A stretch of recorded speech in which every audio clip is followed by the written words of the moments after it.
government from May 1998 to June 1999 was re-elected in October 1999. Atal Bihari Vajpayee was the Prime Minister during both these NDA government, and his government formed in 1999 complete its full term. 1998 मई 1998 से 1999 जून तक फिर से ये सत्ता में आई, coalition government भी सत्ता में आई और 1999 अक्टूबर में इस कॉलिशन ने दोबारा सत्ता हासिल करी, दोबारा ये राज करने के लिए आई और इन दोनों ही सरकार गवर्नमेंट में अटल बिहारी वाजपेयी प्राइम मिनिस्टर बने और 1999 में जिस समय गवर्नमेंट ने अपने इस निर्धारित कार्यक्रम को, इस पूरे काल को, इस पूरे टर्म को कंप्लीट किया, the government formed in 1999 complete this the full term, and thus with the election of 1989 a long phase of coalition politics began in India. इस तरह 1989 के इलेक्शन में इंडिया ने कॉलिशन की राजनीति में एक लंबी दौरे की शुरुआत की. Since then there have been 11 government at the centre. अब इस समय तक 11 गवर्नमेंट सेंटर में बन चुके थे. 11 गवर्नमेंट अब तक सेंटर में बन चुकी थी. All of which have the either been coalition government और अ माइनॉरिटी गवर्नमेंट. कुछ तो इसमें कॉलिशन गवर्नमेंट थी तो कभी इसके अंदर minorities government support by the parties. Minorities government ने पार्टीज को सपोर्ट किया था, which did not join the government in this new phase. Any government could be formed only with the participate or support of many regional parties.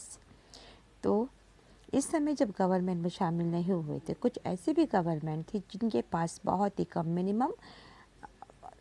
Minimum support था, तो in government में ये government में शामिल नहीं हुए और इसी ड्यूरेशन में कोई भी गवर्नमेंट रीजनल पार्टीज़ की साझेदार और उनकी सपोर्ट से ही बनाई जा सकती थी. This applied the nation front in 1989. अब 1989 में नेशन फ्रंट गवर्नमेंट बनी. The BJP lead coalition, BJP ने इसको हेल्प करी. इन द 1998 में the NDA in the 1999 and UPA in 2004 and 2009. How were the trend changes in 2014? तो अब ये बात स्पष्ट है कि 1989 में राष्ट्रीय मोर्चा गवर्नमेंट, 1996 और 1997 में संयुक्त मोर्चा सरकार और 1998 और 1999 में राजग और 2004 में सरकार का समान रूप से लागू होती गई. Now let us contact this development with what we have learned so far. तो आइए अब हम देखते हैं कि इसमें किस प्रकार से चेंजेस आए और किस प्रकार से जोड़ने की कोशिश की गई है. The era of coalition government may be seen as a long-term trend resulting from relative silent changes that were taking place over the last few decades. कि हमने देखा है कि जिस समय coalition government थी, ये लंबे समय से कुछ जारी प्रवृत्तियों में चेंजेस करती रही.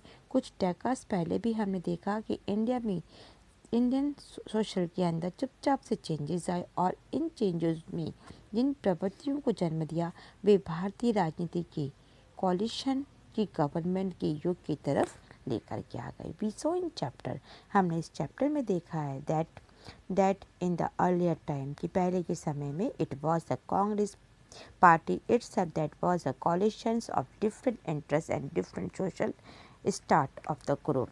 This gave rise to the term Congress system.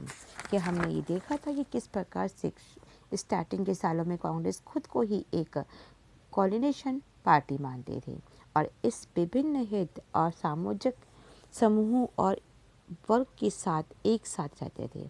इस परिघटना को ही कांग्रेस प्रणाली हम या कांग्रेस सिस्टम के नाम से जानते हैं.